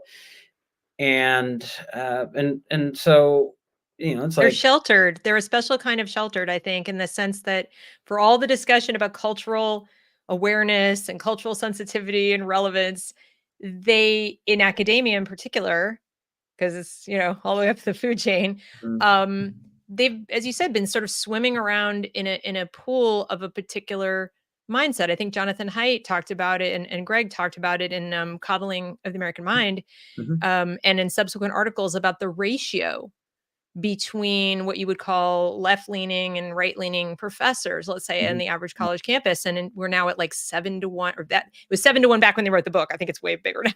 mm, And even I remember, and I was in college in the mid 80s, or sorry, yeah, the mid 80s.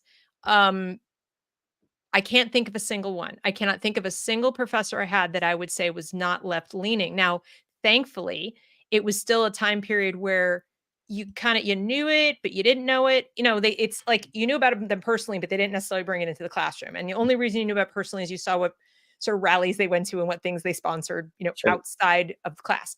But now, I mean, and I couldn't think of a single one that I could have gone to and said, I disagree with things that you're saying privately. It's not even my business as long as it wasn't coming in the classroom. Now it comes in the classroom, and so what I've found is for everyone that might have genuine intent to indoctrinate, and I think they do exist, but they're just this tiny minority. oh, You've got a majority who are just plain ignorant. What I mean by that is they've had no exposure.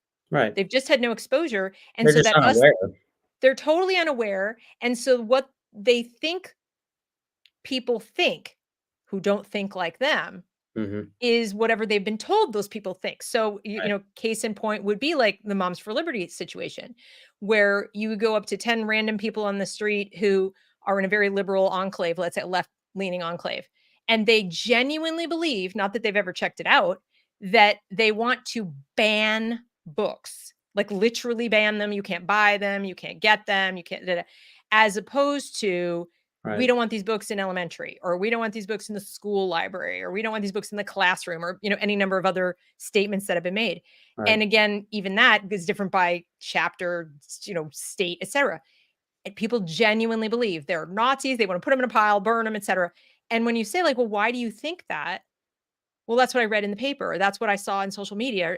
So mhm, even teachers are walking around with a belief set about people who don't think like them as them, or right, like us, them. And so you can't really expect them to teach students to think any differently because they don't know what different people think. right, They just right, think it's bad. And then wouldn't it follow logically that your goal would be to protect your students from the bad thinkers? right, If you care about kids, I don't want them to be exposed to the bad people. It makes yeah. sense.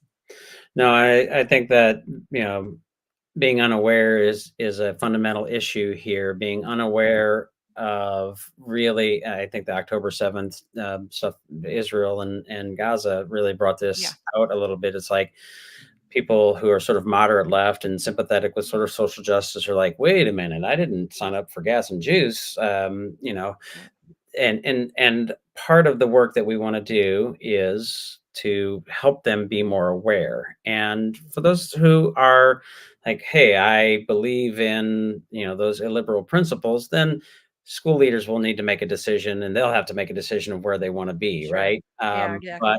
I do think most teachers are not aware, and when they are, then they can grasp these concepts pretty easily, and then sort of course correct. And I think that's a really important piece. And one thing I'll say too is, again, when we do the workshop, I talk about where it shows up in the right and in the left. I'm very critical of things like this on the right. I think that, like the Stop Woke Act, which has been, repealed, fire, sort of pursued that. I think that's a liberal. I think that's a problem. But what we see, people will say, well, you're just going after the left. You're sympathetic to the right more than you are to the left. Well, no, not necessarily. But in the education space, the problems tend to be with our Sure. teaching and teaching staff tend to be more associated with the liberalism on the left. So where I see it on the right, trust me, I am very vocal about that because I think that is a real problem as well. Yeah, it you don't want a pendulum swing either. Hmm. Right? So I've been on the lookout for that. So as sympathetic as I've been to people saying, like, these books don't belong in kindergarten, or, I've always said, be careful, Yep. please, because, first of all, you have that whole like Streisand effect. Yep. Kids who weren't reading the books in the first place now are going looking for the books. Second of all, is it really the issue that the book is down there in the school library, or is the issue that the kids don't know how to read? And is it that the kids like wouldn't know if they picked up that book that it's not really a high quality piece of literature, and Right. they really ought not be picking that first? And same with the teachers for that matter. So there's certainly some people with ill intentions, no question about it.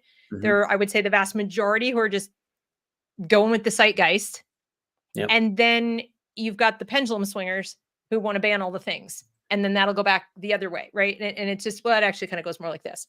But I'm I'm still pushing for parents to take the the lion's share of responsibility for making sure their individual child. So rather than yelling at the school board or yelling at the teacher or the school, whatever, because I just don't think it's effective. It's Right. not that I think the teachers are all right and the system is great. I definitely don't. Nobody would accuse me of that.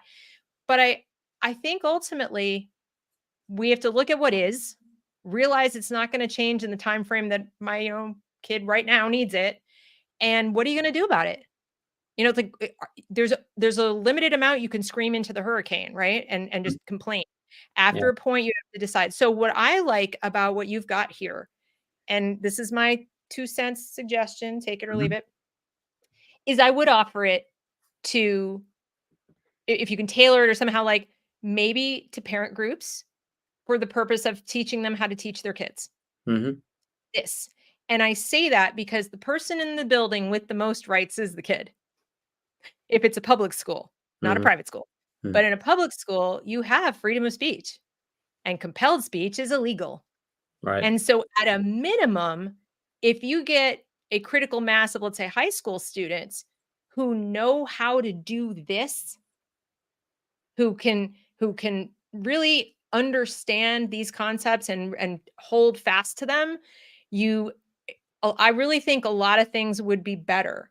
And I think we as parents, and because we all have to see ourselves as educators or we're missing the mark, in my opinion. But we need to take responsibility for making sure that these ideas get into our kids' brains some kind of way. We can't count on every school going and hiring you to come in. And even if you did, Yeah. as we've discussed today, you got to leave the building. Right. How Right. are you going to hold them accountable? How is, it's, you can only do what you can do. Yeah, well, this is honestly a fairly new effort. So, like I said, we've done Like I said, it was just my 2 cents. I'm like, no. I think this would be great for high school kids. Well, I mean, I say that because we've done professional development for years with teachers on pedagogy, project-based learning, inquiry, all that stuff, differentiated instruction, literacy, you name it. This is an extension of that because I've had people have similar reactions to say, we need something like this, totally need something like this. And so I'm like, okay, well, I'll try to be part of the solution and not a part of the problem. We created the community with the idea that people, educators, parents, anybody, I mean, there are parents in there, there are researchers, there are teachers from here to Australia. It's a new effort, and we're trying to build it and provide an opportunity, sort of like a Facebook kind of place. But then there will be events. There will be things where it'll be like this. You and I talking, and people being able to add comments and things like that. That's a new effort. The objective pluralism is something that we've started to do.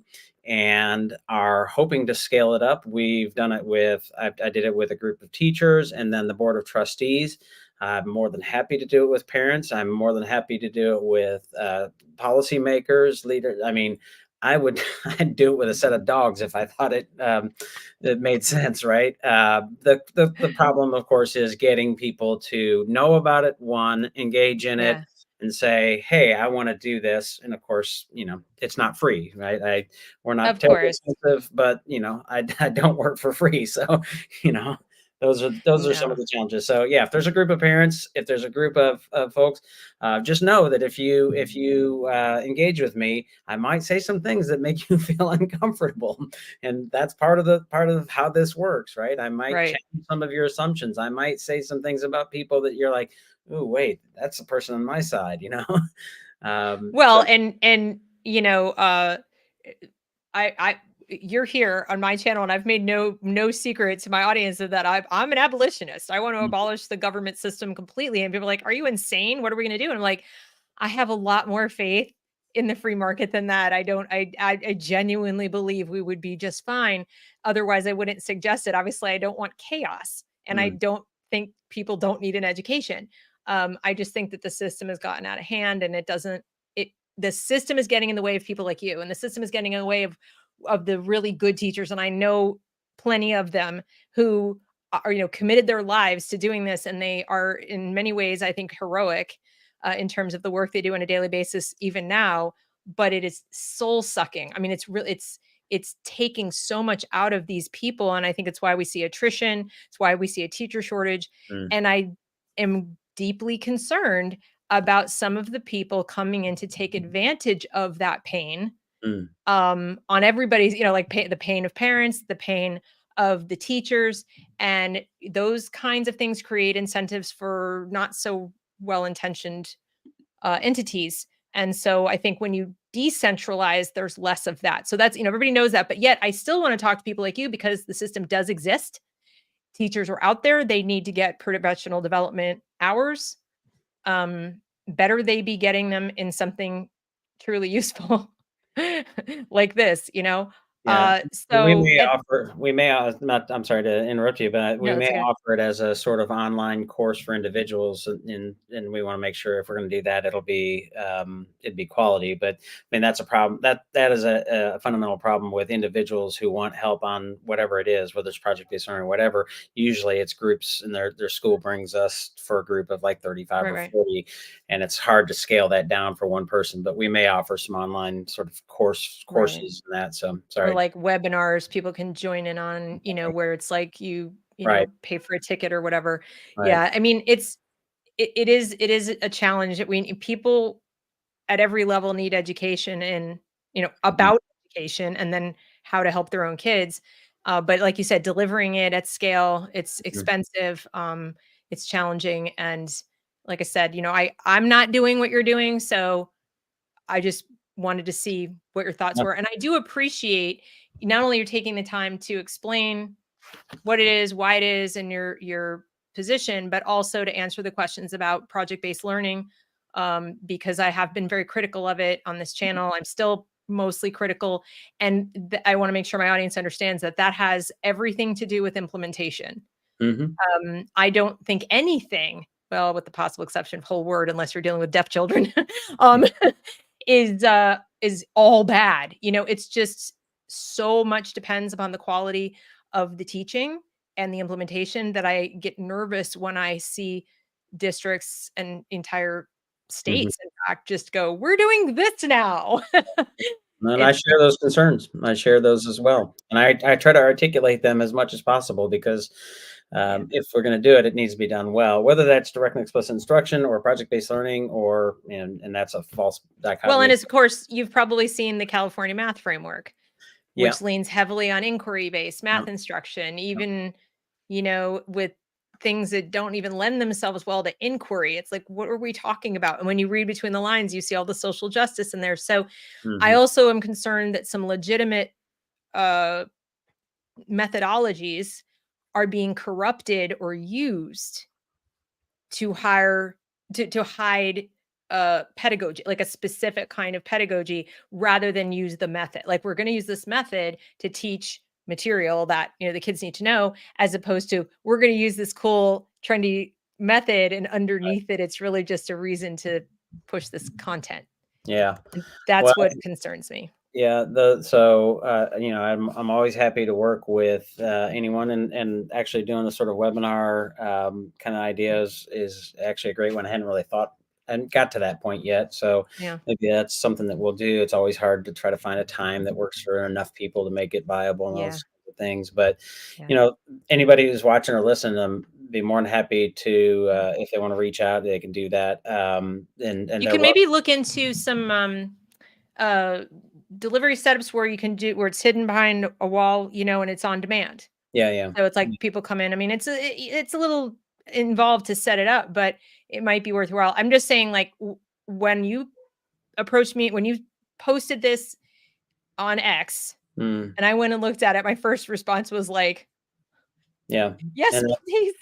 yeah, and that's the reaction we get, that I've gotten when I've talked about it with teachers and shared, teachers who are, Yeah. I mean, honestly, the group that I worked with, who K-8 teachers in Texas, and half of the staff, 50 or so, um, statistically, this is just an anomaly, but half of the staff would be identified or identify themselves as, queer or something like that. So we're not talking about, Right. a bunch of folks who are right leaning, just as like, these are not, but it resonates with them enough, because it's not, hey, the left is bad, the right is bad. It's, here's the larger problem, and we've got to tackle this larger problem. Right. And that's, if people join the community, there's a set of there's a code of conduct that they have to agree to. Right. And so I would definitely encourage Great. them to do that.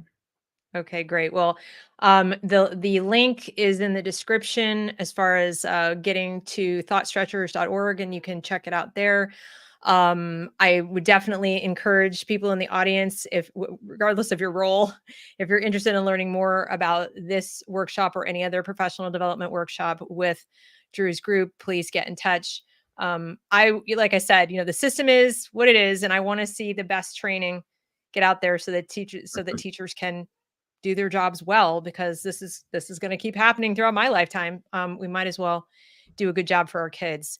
In closing, I will just say also, just to remind people, that I have my own community of sorts for parents that I just opened up. It's more of a support group than a community. Although I hope to build community. It's called The Reason We Parent.